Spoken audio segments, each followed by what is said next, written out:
Un défilé a suffi dimanche et Christian Lacroix, l'Arlésien, est devenu la nouvelle coqueluche du tout Paris. Ex-styliste de chez Patou, il est débauché par la financière Agache il y a 6 mois pour créer une nouvelle maison de haute couture. 50 millions de francs sont investis sur son nom. Christian Lacroix, Christian Dior, Céline depuis peu, le groupe Agache possède désormais 3 griffes de haute couture. Christian Lacroix, c'est la mode très originale, très actuelle. Dior, l'élégance raffinée, très sophistiquée. Céline, le style traditionnel, bon chic, bon genre, qui revient à la mode.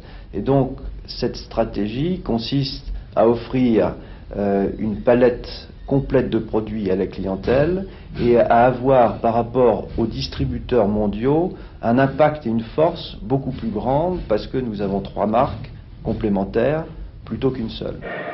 Ce sont désormais les hommes d'affaires, les financiers qui investissent dans le luxe. Il faut croître vite si on ne veut pas disparaître. La clientèle se fait rare et exigeante, de grands groupes doivent se constituer. Carlo de Benedetti rachète les parfums Yves Saint Laurent, Révillon s'associe à Karl Lagerfeld.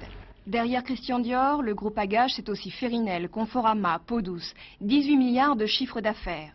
Mais le mariage le plus réussi, celui de Vuitton et de Moët & Cie, qui avec les bagages, les cognacs, mais aussi les champagnes Veuve Clicquot, les parfums Givenchy, Dior et Guerlain, réalisent près de 2 milliards de bénéfices nets.